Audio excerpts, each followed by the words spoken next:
Hello and welcome to the YG Learning. आज हम बात करने वाले हैं ईरान और इजराइल के संघर्ष के बारे में, ऐतिहासिक जड़ों से 2026 के महायुद्ध तक। मतलब कि इतिहास में ऐसी कौन सी चीजें हुई हैं जिनके कारण हमेशा इजराइल और ईरान के बीच दोनों के रिश्ते, दोनों कंट्रीज के रिश्ते हमेशा तनावपूर्ण रहे हैं। कभी दोनों के बीच में 1979 के इस्लामिक रेवोल्यूशन से पहले इजराइल और ईरान के बीच जो संबंध थे वो किस प्रकार के थे, और 1979 के बाद में किस प्रकार के संबंध रहे हैं, और 1979 से पहले किस प्रकार के संबंध रहे, इन सब के बारे में आज हम इस लेक्चर में डिस्कस करने वाले हैं। और साथ में जो 2026 में रिसेंटली जो क्लेश हो रहा है दोनों कंट्रीज के बीच में, इजराइल हो चाहे ईरान हो, दोनों के बीच में रीजन क्या है इन दोनों के, और क्या क्या ट्रिगर पॉइंट्स है, और साथ में फ्यूचर पर्सपेक्टिव क्या हो सकते हैं दोनों कंट्रीज को लेके, किन किन बातों पर दोनों कंट्रीज के बीच में सहमति बन सकती है, इन सब चीज़ों के बारे में बात करेंगे। लेकिन सबसे पहले अपन ऐतिहासिक पृष्ठभूमि और संबंधों के चरणों के बारे में बात करेंगे। जैसे अपन इनको चार प्रमुख चरणों में बांट सकते हैं, जो कि पहला चरण 1947 से लेकर 1953 का है। इसे एक तरीके से अनिश्चित काल कहा जा सकता है दोनों कंट्रीज के बीच में, क्योंकि दोनों कंट्रीज के बीच में आपस में कंट्रीज के रिलेशंस के बीच में किसी प्रकार का कोई फिक्स नहीं था। मतलब कि किसी प्रकार के डिप्लोमेटिक रिलेशंस स्थापित नहीं हुए थे। और अगर 1953 से 1979 की बीच की बात करें तो इसराइल और ईरान के बीच हमेशा मैत्रीपूर्ण संबंध स्थापित रहे हैं। और यहाँ पे अपन को एक बात और ध्यान रखनी चाहिए कि टर्की के बाद ईरान ही दूसरी मुस्लिम कंट्री थी जिसने इसराइल को एज ए कंट्री मान्यता प्रदान की थी। और उसके बाद में 1979 और 1990 तक की बात करें तो ये बिगड़ते रिश्तों की कहानी को दर्शाता है ईरान और इजराइल के बीच में। और अगर जैसे ही अपन 1991 के बाद की बात करें तो सिंपल सी बात है, दोनों कंट्रीज के बीच में आपस में खुली चुनौती दी जा रही है एक दूसरी कंट्रीज को 1991 के बाद से। ठीक है, तो जितना भी ईरान और इजराइल के बीच में संघर्ष का रहा है, इनका इतिहास रहा है, वो भूज राजनीति से रिलेटेड, छद्म युद्ध मतलब कि प्रोक्सी वॉर से रिलेटेड, या फिर इंटरनेशनल इकोनॉमिक्स पर इसके पड़ते प्रभाव का रणनीतिक विश्लेषण अपन इस क्लास में करने वाले हैं। तो सबसे पहले ये ध्यान रखना पड़ेगा अपन को कि इन दोनों कंट्रीज के बीच हिस्ट्री में क्या क्या हो चुका है। तो अगर अपन बात करें हिस्टोरिकल बैकग्राउंड यानी कि ऐतिहासिक पृष्ठभूमि, हिस्टोरिकल बैकग्राउंड। अब दोनों कंट्रीज के बीच में हिस्टोरिकल बैकग्राउंड को पढ़ने के लिए अपन को तीन चार चीज़ों का पता होना आवश्यक है कि उस टाइम पे दोनों कंट्रीज की सोशियो पॉलिटिकल इकोनॉमिक कंडीशंस क्या थी। इन चीज़ों के बारे में भी अपन को पढ़ना पड़ता है ताकि अपन को एग्जैक्ट हिस्टोरिकल बैकग्राउंड के बारे में पता लगाया जा सके। ठीक है, चार स्टेजेस हैं। फोर्थ स्टेज जिनके डिस्कशन अपन ने पहले भी किया था, अभी जस्ट किया ही था। फोर्थ स्टेज, पहली स्टेज क्या थी, 1947 से 1953, जिस टाइम पे इजराइल का जन्म ही हुआ था। मतलब कि वहाँ पे इजराइल तो था नहीं, पहले अरब लोग ही रहते थे। लेकिन जैसे ही ब्रिटिशर्स ने सोचा कि यहाँ पर हम यहूदी लोगों को बसाना चाहिए, उसके बाद में यहूदियों का आगमन होता गया वहाँ पे।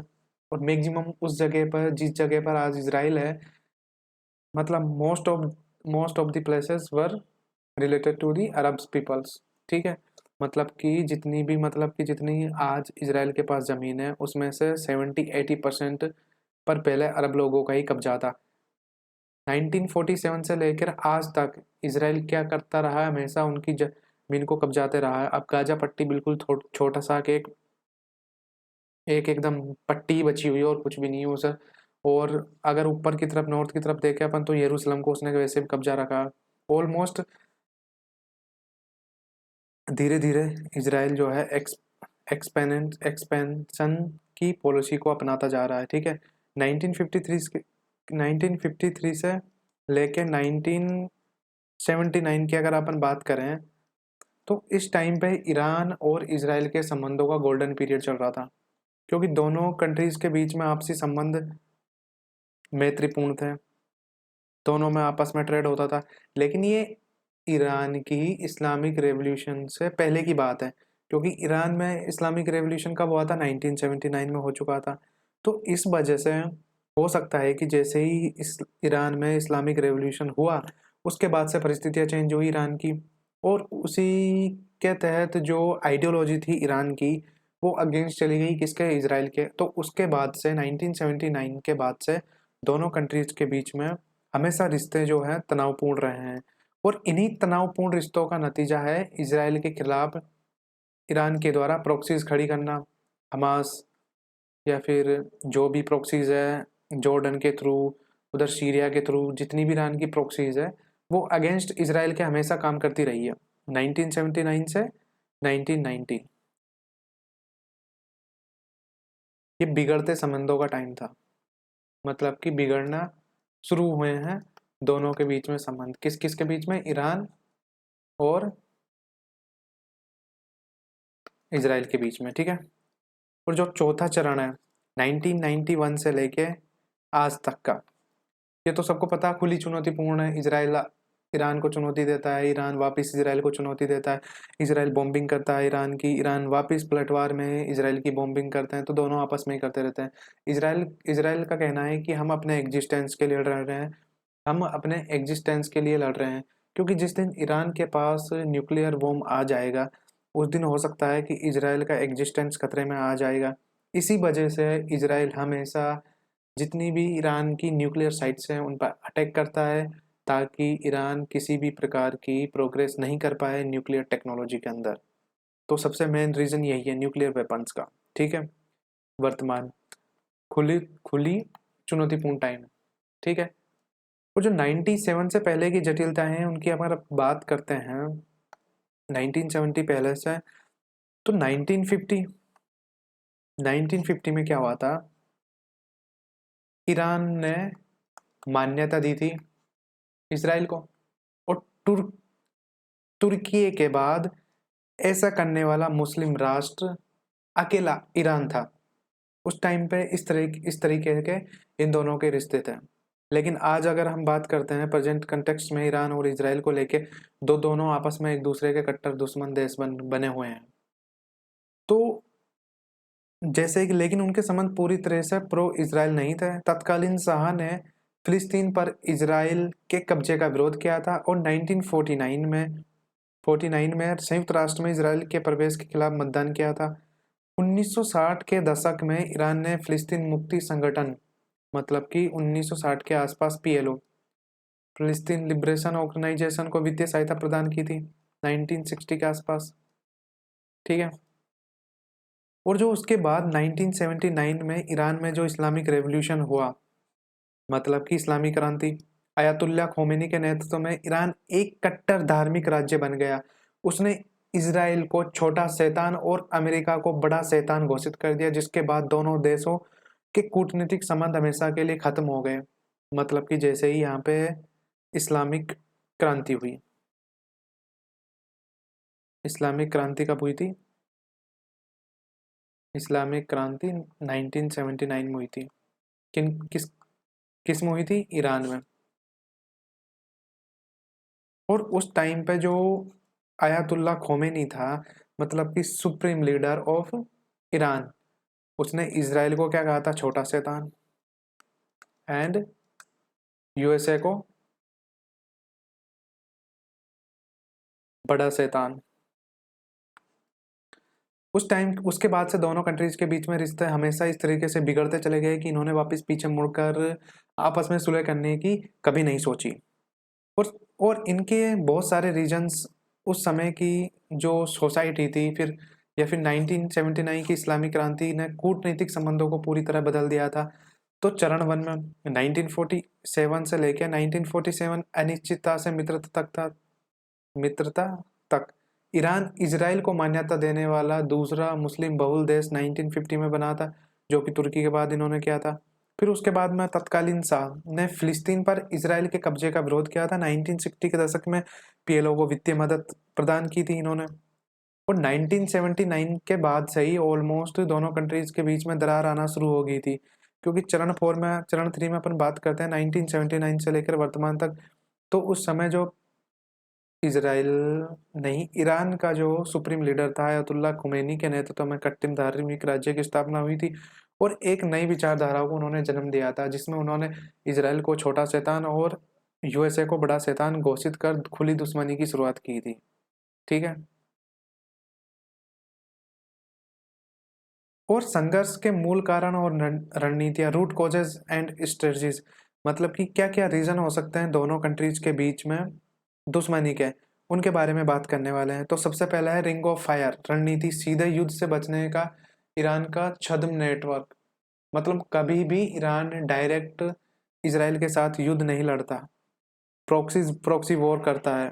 प्रॉक्सी वॉर मतलब क्या कहते हैं, जो अपनी कुछ, जैसे लेबनान में हिजबुल्ला नेटवर्क है, गाजा में हमास है और पीआईजे है, सीरिया और इराक में शिया मिलिशिया है, यमन हूती विद्रोह है, इनके थ्रू हमेशा इसराइल पर अटैक करता रहा है कौन, ईरान। और इसी वजह से दोनों कंट्रीज के बीच जो रिलेशंस है हमेशा सही पायदान पर नहीं आ पाए, और दोनों कंट्रीज के बीच में हमेशा ट्रस्ट डेफिसिट, मतलब कि जो विश्वास की खाई है वो हमेशा बढ़ती चली गई। और सबसे पहली बात तो है जो ईरान की परमाणु महत्वाकांक्षा है, वो नहीं कि इजराइल किसी भी हालत में नहीं चाहता है कि ईरान के पास परमाणु बम आए, क्योंकि अगर ईरान परमाणु परमाणु टेक्नोलॉजी के अंदर आगे चला गया तो ये अपने आप में इसराइल के एग्जिस्टेंस पर सवाल खड़ा कर देगा। तो ईरान का परमाणु कार्यक्रम इसराइल के लिए सबसे बड़ा अस्तित्वगत खतरा है।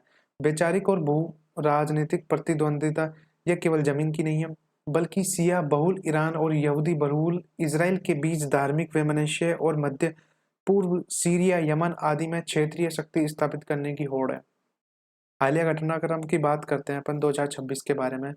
तो प्रॉक्सी नेटवर्क्स लेबनान है, गाजा है, सीरिया है, इराक है, यमुनिया है, यमन है, हूती विद्रोह है। ठीक है। और जो परमाणु महत्वाकांक्षा और मध्य पूर्व में शक्ति संतुलन की होड़ है, अस्तित्वगत खतरा इसराइल को, किससे, ईरान से। ईरान का तेजी से बढ़ता परमाणु कार्यक्रम और यूरेनियम संवर्धन इसराइल के अस्तित्व के लिए सबसे बड़ी चुनौती है।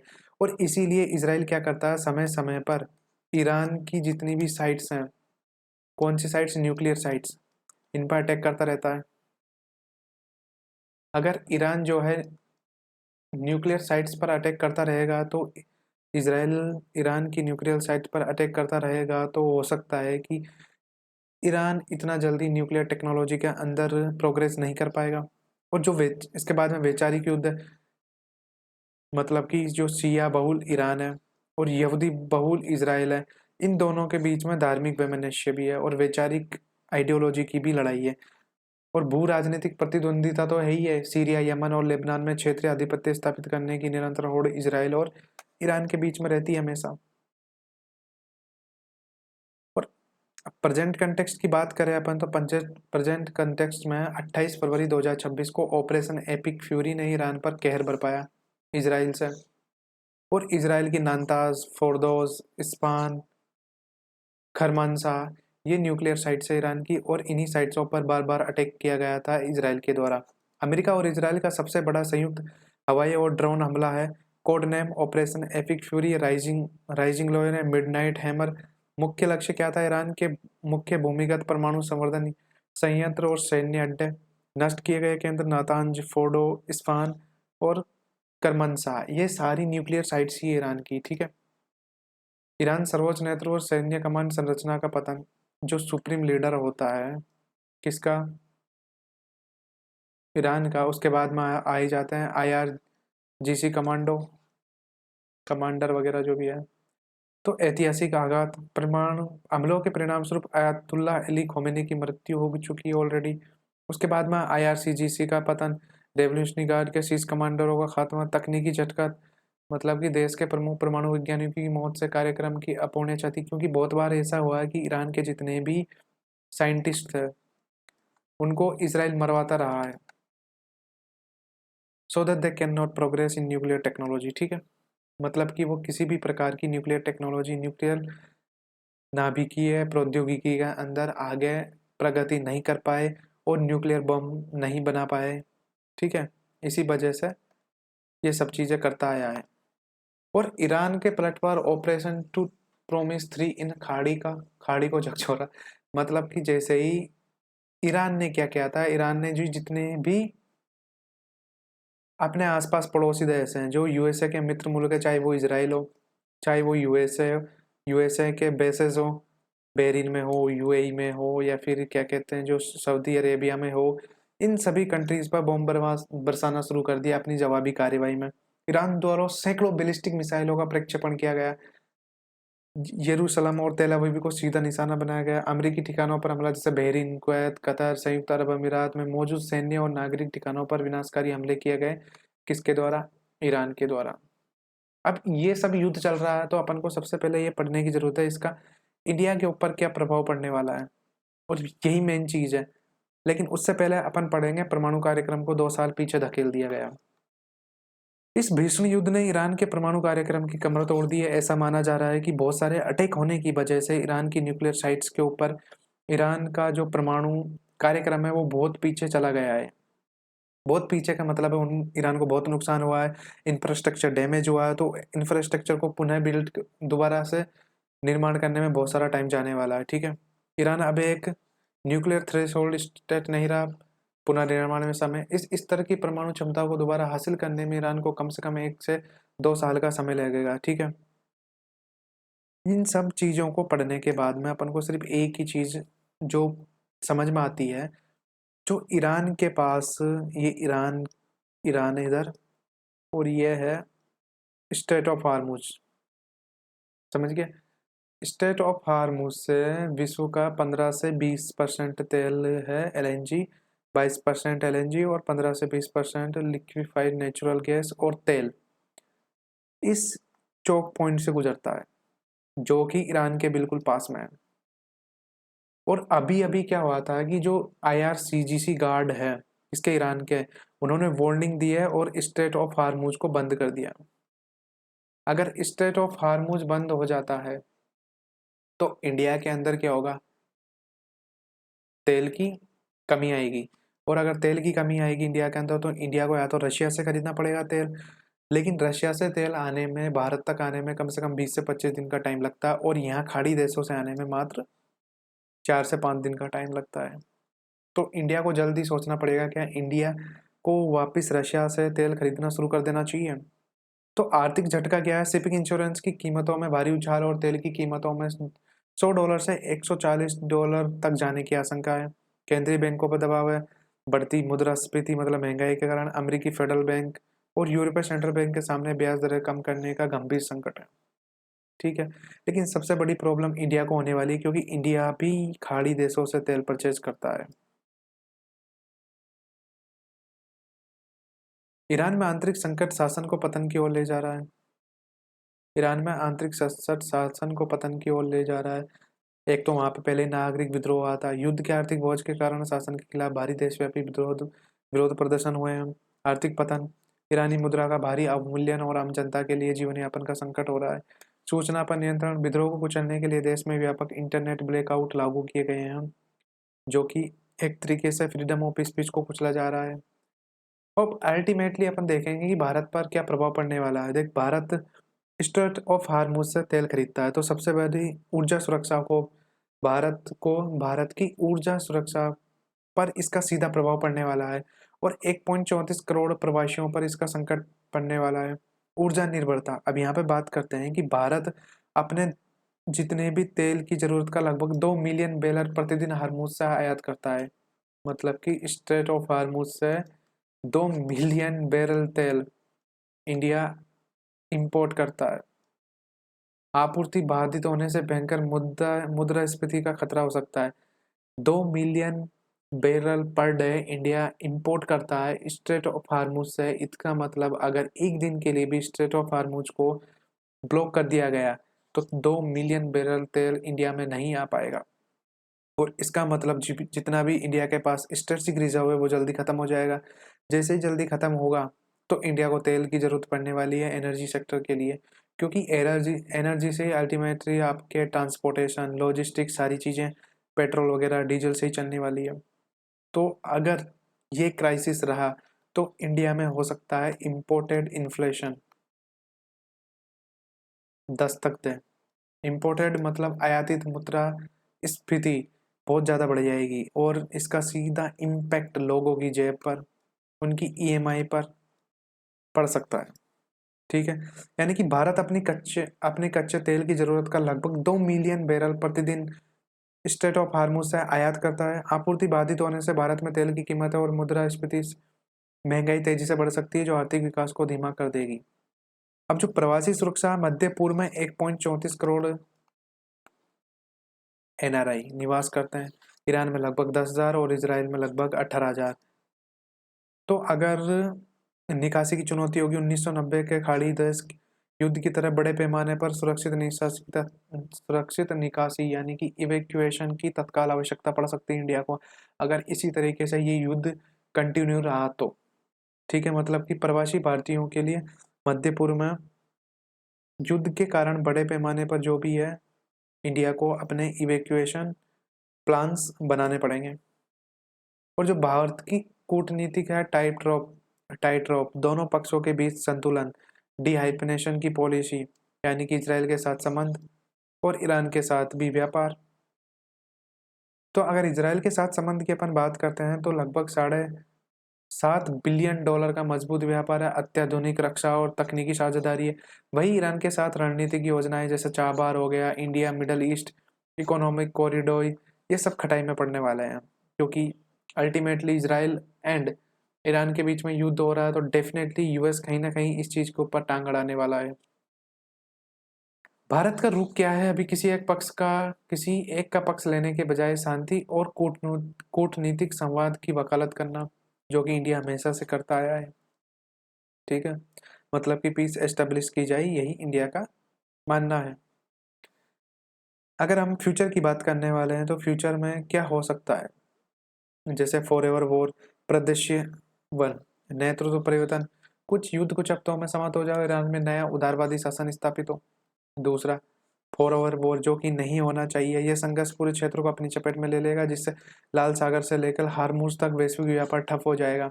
ईरान के विकल्प, ईरान या तो कूटनीतिक समझौता करेगा या उत्तर कोरिया मॉडल अपनाकर गुप्त रूप से परमाणु हथियार विकसित करेगा। ईरान के पास सिर्फ 2 ऑप्शन है। कौन कौन से? 3 ऑप्शन है ईरान के पास, या तो क्या कहते हैं, जो या तो समझौता कर लें या फिर गुप्त रूप से क्या करें, न्यूक्लियर वेपन्स की तैयारी करें। ठीक है, क्षेत्रीय स्थिरता और स्थायी समाधान के 3 प्रमुख स्तंभ है। पहला, द्विराष्ट्र समाधान, गाजा में स्थायी संघर्ष विराम हो, इसराइल के साथ साथ एक स्वतंत्र फिलिस्तीन राज्य का निर्माण किया जाए। ठीक है। दूसरा, नई परमाणु संधि, कूटनीतिक मध्यस्थता और अंतर्राष्ट्रीय परमाणु ऊर्जा एजेंसी की कड़ी निगरानी, जेसीपीओ की वापसी, मतलब कि जेसीपीओए की वापसी, लेकिन ट्रंप ने जेसीपीओ से पुल बैक कर लिया था पहले ही। ठीक है, एंड उसके बाद में क्षेत्रीय सहयोग, अब्राहम अकॉर्ड की तर्ज पर अरब देशों, ईरान और इसराइल के बीच राजनयिक सामान्यीकरण, मतलब कि डिप्लोमेटिक रिलेशंस अपनाए जाए दोनों कंट्रीज के बीच में बायदी अब्राहम अकॉर्ड के द्वारा। और अगर 2026 के बाद की विश्व व्यवस्था की बात करें तो 2026 का यह महायुद्ध केवल एक क्षेत्रीय संघर्ष नहीं है, यह वैश्विक ऊर्जा, व्यापार और शक्ति संतुलन को पूरी तरह से फिर से परिभाषित करेगा। लंबे समय तक चलने वाली शांति केवल सैन्य शक्ति से नहीं, बल्कि ऐतिहासिक कूटनीति, आपसी मान्यता और आर्थिक एकीकरण के माध्यम से ही प्राप्त की जा सकती है। तो अगर इसराइल और ईरान के बीच शक्ति संघर्ष हमेशा चलता रहा तो इंडिया के ऊपर इसका सबसे ज्यादा प्रभाव पड़ने वाला है। किस पे? एनर्जी सेक्टर पर। और इंडिया के एनर्जी सेक्टर पर सबसे ज्यादा प्रभाव पड़ेगा तो सिंपल सी बात है, कंट्री के अंदर आएगी इंपोर्टेड इन्फ्लेशन। और अगर कंट्री के अंदर इंपोर्टेड इन्फ्लेशन आ गई तो आरबीआई को इसके लिए कदम उठाने पड़ेंगे, या तो लोन की कीमतें महंगी करनी पड़ेगी, तो सिंपल सी बात है, लोगों को ईएमआई महंगी देनी पड़ेगी, ज़्यादा देनी पड़ेगी। इससे स्लो इकोनॉमिक ग्रोथ होगी, इकोनॉमिक ग्रोथ स्लो हो जाएगी। तो अल्टीमेटली कहीं ना कहीं इनडायरेक्टली रूप से इस युद्ध का प्रभाव इंडिया पर पड़ने वाला है। ठीक है, क्योंकि एक तो straight of Hormuz almost block हो चुका है, जिससे लगभग India daily 2 million barrel import करता है ऑयल, क्रूड ऑयल। ठीक है, तो स्थायी समाधान तो यह है 2 nation theory between the Israel and Iran. तो फिलिस्तीन को एक सोवन राष्ट्र बनाया जाए। और दूसरा क्या होगा कि इजराइल एंड ईरान और यूएसए तीनों मिलकर एक परमाणु संधि करें, या फिर जेसीपीओ की वापसी की जाए। क्षेत्रीय सहयोग वही है, अब्राहम अकॉर्ड के जरिए आपस में कंट्रीज के मध्य डिप्लोमेटिक रिलेशन स्थापित किया जाए। ठीक है, तो टोटल ये जो भी वॉर है इससे पूरा रीजन अनस्टेबल होने वाला है और पूरे रीजन पर इसका प्रभाव पड़ने वाला है। क्योंकि अगर युद्ध होगा तो सिंपल सी बात है, we are living in the globalised world, there must be any and some kind of impact on our economy also. And here almost 2 million barrel per day we are importing from the Strait of Hormuz, and it will cost a lot on Indian exchequer, and it can wide the current account deficit of India. क्योंकि simple सी बात है, crude oil महंगा होगा तो India को और ज़्यादा पैसा देना पड़ेगा, और ज़्यादा पैसा देना पड़ेगा तो करंट अकाउंट डेफिसिट वाइड होता जाएगा और ज़्यादा बढ़ता जाएगा। तो सिंपल सी बात है, इंडियन करेंसी डेप्रिशिएट होगी। इंडियन करेंसी डेप्रिशिएट होगी तो इन्फ्लेशन इंडिया के अंदर आने वाली है, इंपोर्टेड इन्फ्लेशन इंडिया के अंदर आने वाली। तो आरबीआई को इन्फ्लेशन को कम करने के लिए कुछ न कुछ मेजर लेना पड़ेगा। या तो रेपो रेट बढ़ा देंगे, रेपो रेट बढ़ेगा तो लोन इंटरेस्ट रेट्स बढ़ जाएंगे लोन्स के, देन ईएमआई, आपकी ईएमआई ज़्यादा बढ़ जाएगी। तो अल्टीमेटली कहीं ना कहीं किसी भी प्रकार का युद्ध मिडिल क्लास पर या फिर आम लोगों पर उसका प्रभाव डेफिनेटली पड़ता ही पड़ता है। तो आज के लेक्चर में अपन यहीं पर समाप्त करते हैं और नेक्स्ट लेक्चर अपन लेंगे कल। Good bye.